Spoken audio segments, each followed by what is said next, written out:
Don Juan Ramón Rayo, profesor de la Universidad Francisco Marroquín. Muy buenas tardes. ¿Qué tal? Buenas tardes. ¿Cómo estamos? Pues precisamente es por lo que te voy a preguntar, Rayo, ¿cómo estamos? Para que me pases, le hagas tú la prueba del algodón a los datos del paro, porque nos dejaban hoy titulares en muchos medios muy espectaculares. El paro en mayo, ¿es tan bueno el dato como parece el dato de paro y el dato de afiliación a la Seguridad Social? ¿Algún pero que le tenga que poner el verificador de este programa?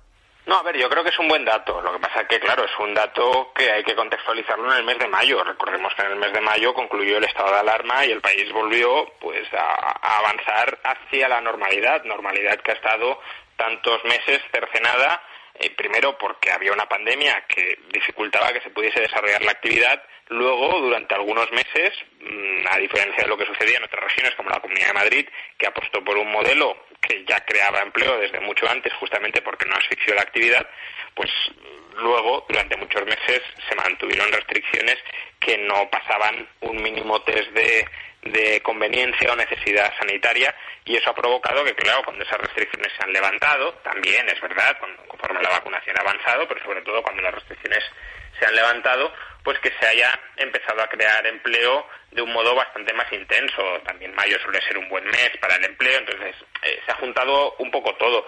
Aún así, pues recordemos que el ministro Escrivá hace unas semanas decía que habíamos recuperado la cifra de afiliados a la Seguridad Social. Bueno, si comparamos con el mes de mayo de 2019, no es así, todavía nos queda, y no olvidemos que sigue habiendo pues más de 500.000 de personas en régimen de ERTE. Aún así, globalmente creo que son buenos datos, porque, a ver, esta crisis siempre había dos grandes incógnitas que vamos a ir resolviendo conforme pasan los meses. La primera, si había habido daños estructurales en el tejido empresarial español, o si las empresas han sido capaces de sobrevivir, y parece que muchas de ellas están ahora reabriendo cuando se les permite, es decir, que han resistido la crisis.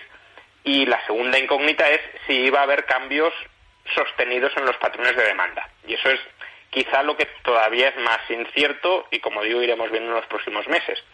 Lo que va quedando ahora en régimen de ERTE son empresas, pues, hoteles, operadores turísticos y, bueno, pues veremos si la actividad vuelve a los mismos niveles que teníamos antes, o si vuelve a un punto intermedio, en cuyo caso pues seguirá saliendo gente de los ERTE, pero pueden quedar 200, 300.000 personas que a lo mejor sean lo que llamaríamos empresas zombies, que son las empresas a las que se dejará caer una vez se ponga fin al sistema de los ERTE.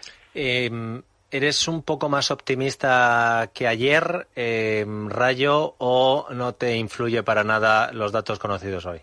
No, a ver, al margen de la tercera ola, que sí que fue una sorpresa negativa al inicio de este año, yo para 2021 era, y sigo siendo, moderadamente, incluso bastante optimista. Hubo algunos que me dijeron que era demasiado optimista y, hombre, a tenor de la tercera ola puede ser que fuera así, pero creo que no será un mal año económico, básicamente porque primero va a haber un efecto rebote muy importante de 2020. Es que para que nos pongamos en perspectiva, ¿no? Porque dentro de unos meses también llegará este dato y todos se sorprenderán muchísimo. Si en el segundo trimestre de este año crecemos un 2 o un 3%, que tampoco es que sea eso un crecimiento espectacular, interanualmente creceremos en torno a un 17 o un 18%. ¿Por qué? Porque lo compararemos con el mismo trimestre del año anterior, que fue el segundo trimestre fatídico. Entonces, claro, ya veremos muchos titulares de prensa. La economía española crece un 17 o un 18% interanual y parecerá que vamos mucho mejor de lo que en realidad iremos, que no es que si crecemos un 2 o un 3 no será ni mucho menos un desastre, pero que tampoco es que estemos creciendo a tasas chinas. Entonces, habrá un efecto rebote este año y, aparte, claro, si llega el dinero de Europa, que eso ya veremos cómo se aprovecha, pero a corto plazo sí supondrá un empujón de crecimiento, y además ha habido cierto ahorro que los ciudadanos han ido guardando por lo que podía pasar, por si perdía el empleo, por si no, por si quebraba la empresa, por lo que fuera, o por si se agravaba la crisis, por si tenía gastos sanitarios, y ahora ese ahorro, conforme se normaliza la actividad, también hay ganas de gasto después de más de un año encerrados y demás. Bueno, pues si todo eso se conjuga, pues podemos tener tasas de crecimiento altas este año y el próximo año. Y de hecho yo creo que eso es en lo que confía el gobierno para enderezar las elecciones de 2023. Pero bueno, de aquí a 2023 obviamente falta mucho. Rayo se está batiendo en duelo en Twitter cual escaramuz de las redes sociales a cuenta de la factura de la luz, toda la cuestión energética. No es novedad esto. Carmen Calvo ha querido centrar el debate. Escucha, Rayo. Y yo creo que esta es una virtud que tenemos los españoles, ¿no? Que en cualquier situación le sacamos ironía a las cosas, ¿no? Yo creo que algunas mujeres estaríamos dispuestas a pensar no tanto qué hora se pone la lavadora y se plancha, sino quién plancha y quién pone la lavadora, que es el temazo. El temazo es quién lo está haciendo eso, porque hay por ahí unas estadísticas que factura de la luz aparte dicen que la seguimos poniendo mayoritariamente nosotras, planchando mayoritariamente nosotras. Así que para añadir un poco más de ironía al asunto, el temazo es a ver quién pone esto y quién plancha a la hora que le toque planchar. Obviamente no quiero que me hables del temazo propuesto por la DJ Carmen Calvo Rayo, sino por los efectos que está teniendo. Llevamos solo 2 días, pero los efectos de la nueva factura de la luz, que icónicamente se ha representado con esto de planchar a las 2 de la mañana, ¿qué efectos está teniendo, Rayo? ¿Abarata? ¿Sube? ¿Crees que no se puede medir todavía?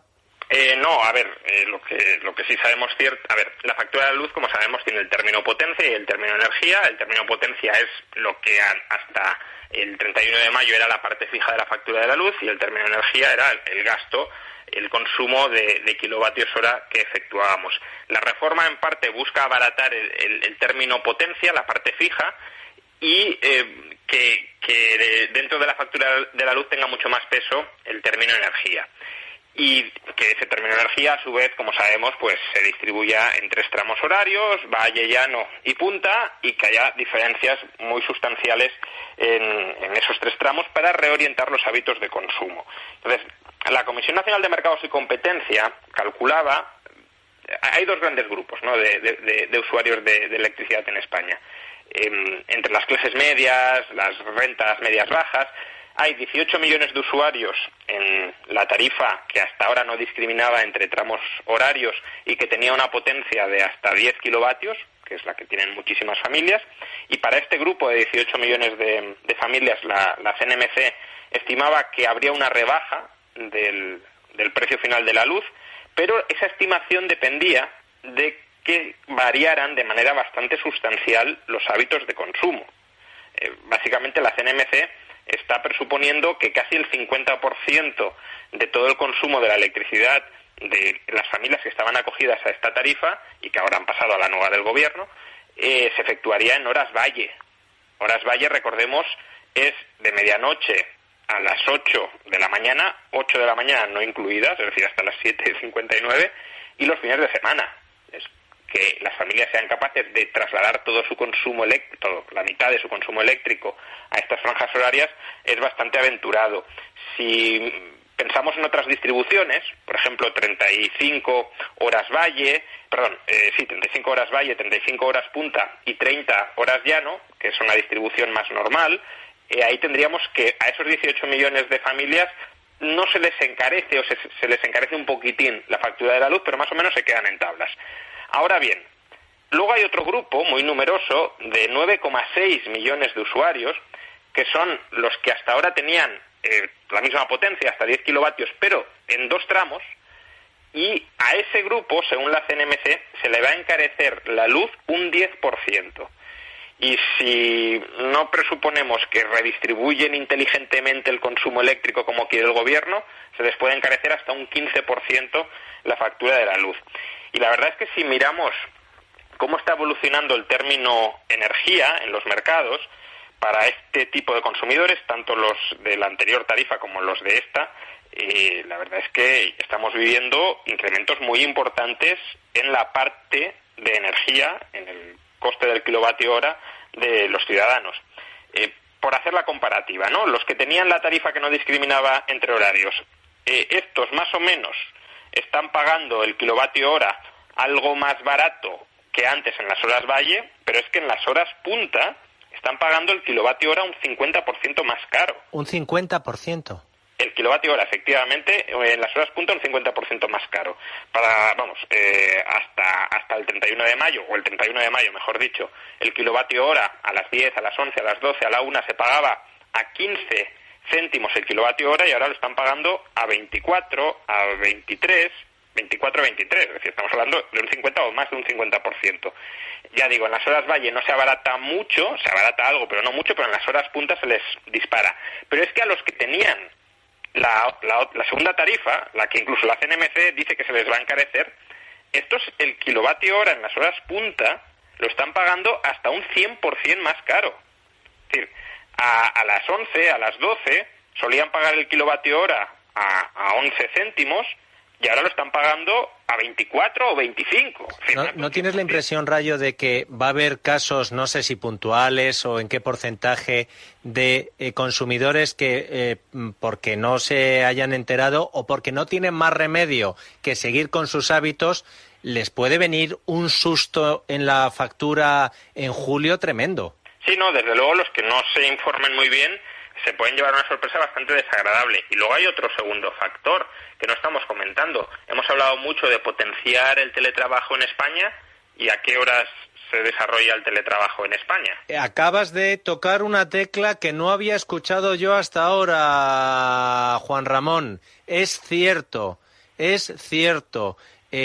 ¿Cómo potenciamos el teletrabajo en casa? Mira qué pregunta más buena para alguna de las ministras que han hablado de este asunto, Rayo, es verdad. Es que claro, si teletrabajamos de 10 a 1 y de 4 a 8, por ejemplo, prácticamente todo eso son horas punta. Y entonces, hasta ahora, ese gasto eléctrico lo pagaba la empresa, porque trabajábamos en la empresa y el gasto eléctrico corría a su costa, pero ahora sí teletrabajamos desde casa, que está muy bien. ¿Quién pagará ese gasto de la factura de la luz a un precio tan desbocado? Pues los ciudadanos. Ay, en fin. Ojo a este asunto. Yo sé que hay gente que no puede cambiar de hábitos y ayer nos decía el mafo bueno, Manuel Fernández Ordóñez, que en el sector de la industria y de la restauración no es que puedan cambiar de hábitos, es que ¿qué van a dar las cenas? ¿Vamos a tener el horario valle anglosajón? ¿Vamos a cambiar los hábitos de cenar, adelantarlo como en Estados Unidos? No, esto a quien viene muy bien es a quien tiene una segunda residencia, porque le bajan el término potencia y no va a consumir, no consume mucho habitualmente electricidad. Le viene muy bien a la industria, porque la industria sí puede funcionar de noche, de hecho ya funciona de noche, más o menos consume lo mismo a cualquier hora del día, y les viene muy bien, esto ya casi más anecdótico, pero bueno, a los mineros de Bitcoin, que si minan a las 12 de la noche, pues se van a ahorrar muchísimo el coste de minado. Pues mira, voy a anotar aquí, si tienes una segunda residencia, los mineros de Bitcoin, que mucha gente estará flipando, estará diciendo, pero ¿de qué me habla Rayo? Y también los que tengan un coche eléctrico que lo podrán cargar por la noche. También, efectivamente. Segunda residencia, mineros de Bitcoin, coche eléctrico. Esto es el perfil de la gente necesitada, ¿no? Sí. Joder. La emergencia, la pobreza eléctrica, energética y la emergencia... La emergencia social y la pobreza energética. Madre mía, los mineros de Bitcoin, la segunda residencia y el coche eléctrico. Juan Ramón, muchas gracias, como siempre. Un abrazo, hasta la semana que viene.